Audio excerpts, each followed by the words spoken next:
Ini buat kalian semua yang udah hadir di channel ini ya. Walaupun masih pemula, aku juga live streaming di sini ya. Walaupun sebelumnya tentang mukbang ya.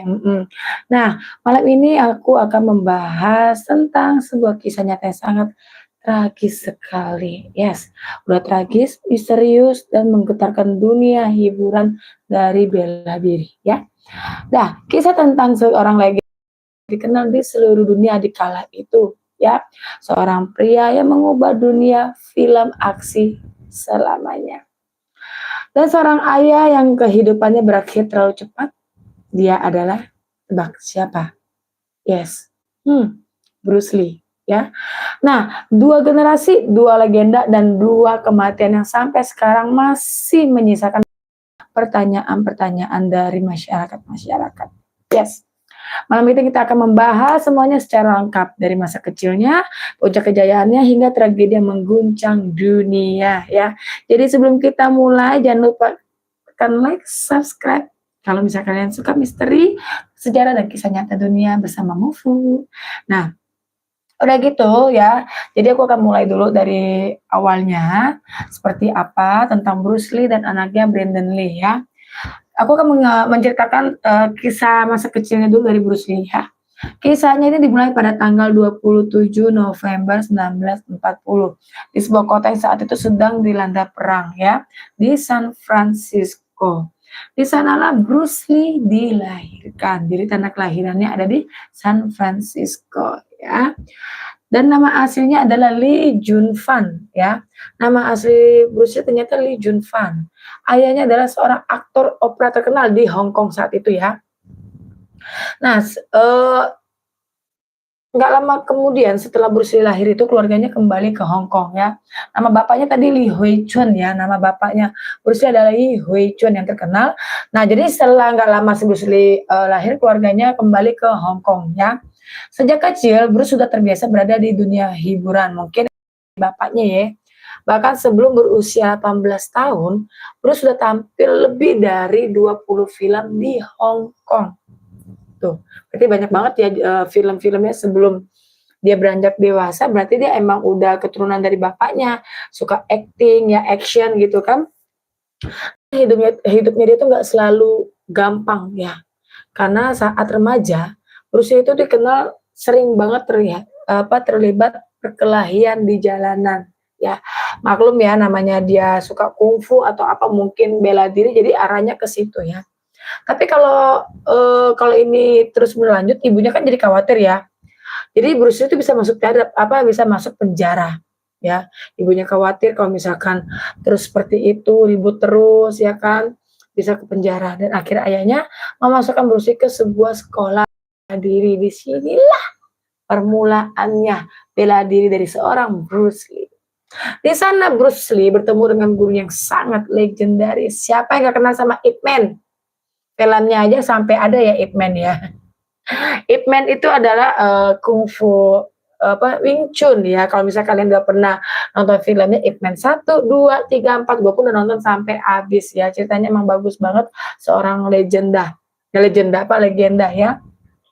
Nah, di sini ya semuanya mulai berubah semenjak dia belajar bela diri dari si Ip Man ini ya. Bruce Lee berlatih Wing Chun dengan sangat serius banget sama si Ip Man, gurunya. Namun dia nggak puas hanya mempelajari satu gaya. Bruce Lee percaya bahwa bela diri harus bebas dan berkembang ya. Akhirnya dia menciptakan filosofi sendiri yang dikenal sebagai Jeet Kune Do ya. Jeet Kune Do apa Jeet Kune Do bacanya begitulah ya. Filosofi Bruce sederhana namun kuat. Jadilah seperti air, itu kata-katanya dia ya. Air tidak memiliki bentuk, namun dapat mengalahkan apapun, kata-katanya dia nih. Pada usia 18 tahun, Bruce Lee kembali ke Amerika, berarti sudah remaja ya. Dia memulai mengajar bela diri di Seattle ya, di kota Seattle, dan di sana tuh membuka sekolah bela diri pertama kalinya. Dan dari sanalah karir Bruce Lee mulai menarik perhatian Hollywood. Ini dia momen pertama kali dia mengajarkan bela diri ya. Setelah itu pada tahun 1960-an, Hollywood hampir nggak pernah memberikan peran besar kepada aktor Asia. ya. Tahun 60-an tuh nggak pernah tuh ya namanya Hollywood itu memberikan peran ke siapapun ya, khusus aktor Asia.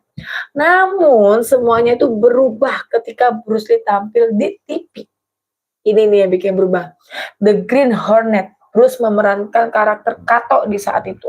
Walaupun dia bukan memerankan tokoh utama, penonton justru lebih terpukau oleh Bruce Lee-nya ya. Gerakannya terlalu cepat, terlalu nyata ya seakan-akan kayak aksi kehidupan sehari-harinya. Karena dia emang benar-benar beda sama aktor-aktor yang lain di saat itu. Namun Hollywood saat itu masih ragu memberikan peran utama pada aktor Asia ya. Tapi akhirnya Bruce Lee kembali ke Hong Kong dan di sana karirnya meledak ya. Terus film seperti The Big Boss, kalian tahu lah ya kalau filmnya Bruce Lee The Big Boss, Fist on Fury, Way of the Dragon ya.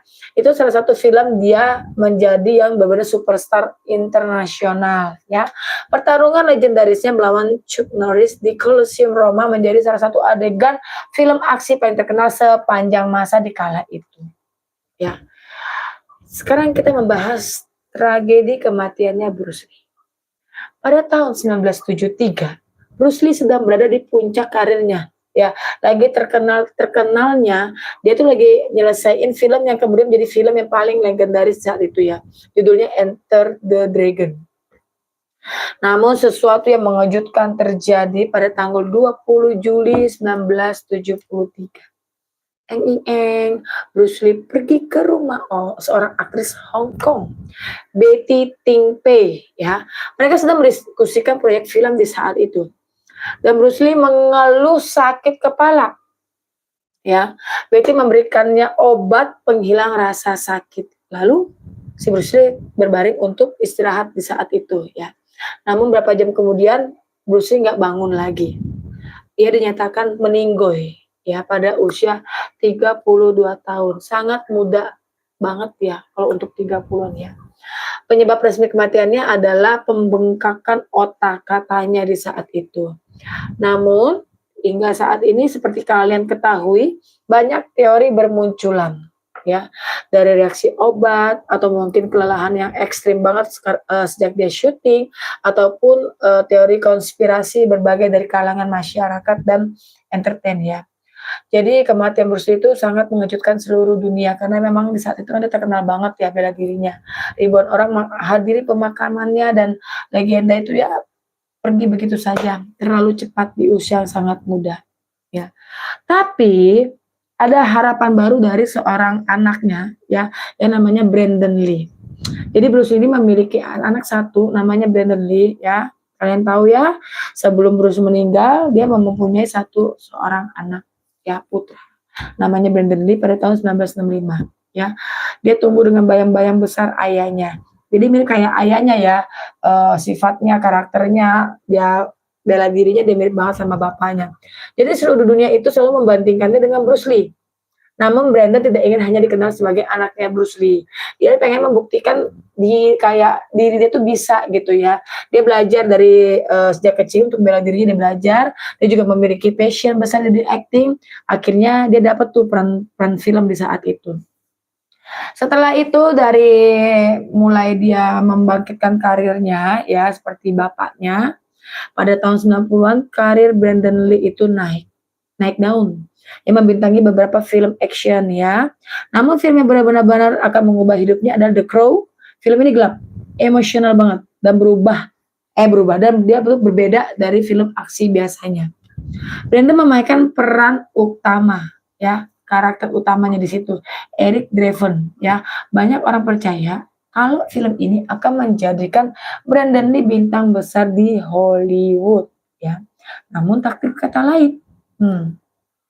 Kisahnya ini sangat menyedihkan banget. Kenapa ya?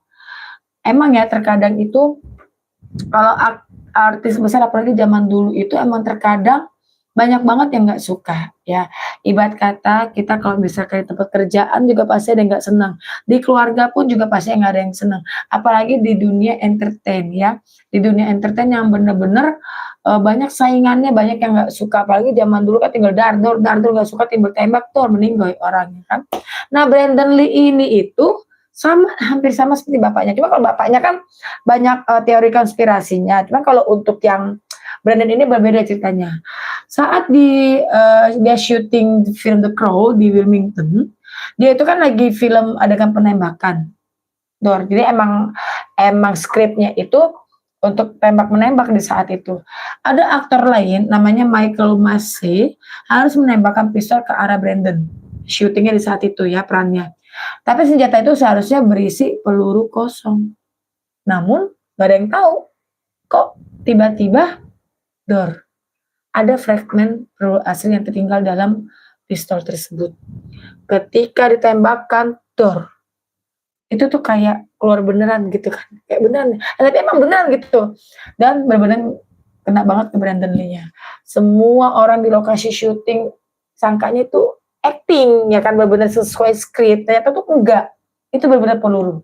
Ini adalah politik ya. Namun beberapa detik kemudian setelah action penembak-penembak itu, mereka sadar sesuatu yang sangat buruk. Dan itulah Brandon Lee langsung dibawakan ke rumah sakit.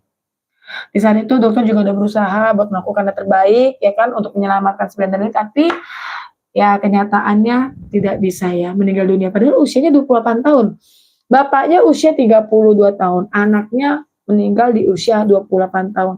Muda banget ya. Jadi kayak terkadang harus mikir 2 kali nggak sih kalau kita mau masuk dunia, perfilman, kalau misalkan emang ada yang nggak suka atau yang gimana, ya kan. Kalau zaman dulu kan emang persaingan ketat banget ya, kalau jadi kalau mau bikin terkenal tuh kayak bener-bener harus gimana ya, ya susah, banyak banyak banget emang bener-bener musuh di balik selimut seperti itu ya. Nah, jadi di saat itulah dunia benar-benar kaget, terkaget-kagetnya, sampai mikir gimana mungkin sih kok bapak dan anak ini bisa sama-sama, meninggalnya di usia muda dengan benar-benar kayak politik banget ya. Udah gitu meninggalnya pas lagi puncak-puncak karirnya mereka, ya. Tapi banyak orang yang bilang tuh kalau itu sebuah kutukan, dikutukan nih meninggal bapak anaknya pasti meninggal. Banyak yang persepsinya seperti itu ya di dunia kalangan zaman dulu ya. Nah, tapi keluarganya Bruce Lee tetap dong, dia menolak ya persepsi seperti itu. Mereka mengatakan bahwa ini hanyalah dua tragedi yang sangat menyedihkan yang emang, udah nasibnya, udah takdirnya gitu ya. Tapi film The Crow itu tetap dirilis ya, yang Brandon mainkan itu. Dan film itu menjadi film kultus legendaris sebagai penghormatan terakhir kepada Brandon Lee ya, anaknya si Bruce Lee. Nah, kisah Bruce Lee ini ya dan Brandon Lee adalah kisah tentang kejayaan, warisan, dan tragedi menjadi satu. Bruce Lee itu mengubah dunia, bela diri selamanya, dan Brandon Lee meninggalkan karya yang tetap dikenang hingga saat ini. Ya walaupun mereka meninggal duluan, tapi warisannya tidak pernah ketinggalan. Maksudnya tuh tetap selalu diingati sama masyarakat ya, terutama untuk bela diri. Siapa sih nggak kenal Bruce Lee? Gua aja masih kenal sampai saat ini ya. Bahkan anak-anak pun juga pasti kenal ya. Jadi gerakan Bruce Lee juga masih dipelajari sampai sekarang di Hong Kong maupun dimanapun ya, masih dipelajari ya Wing Chun itu. Film Brandon Lee juga masih ditonton sampai saat ini dan dalam nama keluarga Lee tetap hidup dalam sejarah film dunia. Kadang-kadang kalau film itu kan dibikin juga kan film-film sekarang kan pakai nama Bruce Lee tapi emang pemerannya beda. Hanya kayak membuat film di remake film baru seperti itu. Nah, jadi tentang seperti ini tuh tentang kisah ini kalau misalkan bisa gue petik ya, emang terkadang dunia itu jahat sama kita. Asli, jahat banget. Jahatnya kenapa ya? Karena dimanapun kita berada, kalau kita nggak berbuat salah pun pasti ada banyak yang benci kita. Terkadang kita tidak melakukan apa-apa, tapi di sisi lain orang lain nggak suka sama kita. Di saat kita berjaya, di saat kita puncak karirnya meledak, tempat kerjaan kita bisa naik pangkatnya cepet, di keluarga kita disayang sama orang tua, saudara ada yang iri, ya kan, tempat kerjaan, kerabat ada yang iri. Itulah namanya setiap dimanapun kita berada pasti ada yang nggak suka, ada yang nggak kayak kalau kalau tulus itu kayak bohong, lu mah nggak bakalan tulus sama gue. Jadi kayak ada something yang bener-bener ya lu cuma manfaatin gue, atau lihat lu nanti gue bakalan ini lu, lihat lu nanti gue bakalan ini itu. Jadi banyaklah drama-drama yang benar-benar pencitraan. Bagi gue itu adalah sebuah pencitraan. Ya, jadi tentang Bruce Lee dan Brandon Lee ini sangat mengenang sekali dunia bela diri mereka. Ya, siapa sih nggak kenal Bruce Lee, film legendaris dari zaman dulu, zamannya bapak gue ya kan, sampai sampai ke gue, ke anaknya, sampai ke anak gue lagi ya kan, semua kenal Bruce Lee. Nah, bagi kalian, menurut kalian apa tentang Bruce Lee dan Brandon? Siapa yang kenal, siapa yang nggak kenal? Coba nanti komen ya. Nah, bagaimana tanggapan kalian? Ini benar-benar takdir atau emang benar-benar nasib mereka atau gimana? Gue juga pengen mau pendapat kalian tentang kedua legendaris ini. Ya, sampai saat ini pun masih banyak kalangan artis yang benar-benar, malahan sekarang tuh banyak yang bundir gak sih? Kayak di Korea banyak banget bundir, di Cina juga beberapa yang lalu tentang Yu Menglong, ya kalian bisa tahu ya, tentang Yu Menglong itu menggubris banget tentang kematiannya oleh agensinya. Nextnya nanti gue bakalan bahas tentang Yu Menglong ya, besok malam, oke?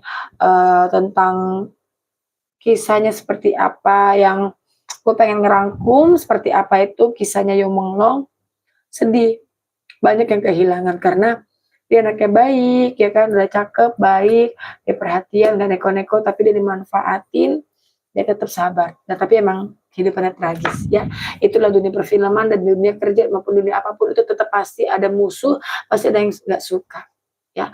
Nah, oke, gue akhirin live streaming gue kali ini, cerita kali ini udah cukup tentang Bruce Lee dan Brandon Lee. Ya, makasih buat kalian yang udah nonton live ini. Setelah kelar live, kalian nonton video gue, nanti tolong komen pendapat kalian seperti apa ya.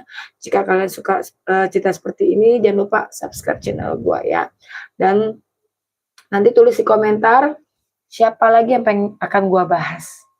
Siapa yang pengen kalian bahas, nanti akan gue bahas. Oke, see you, sampai jumpa di live berikutnya. Bye.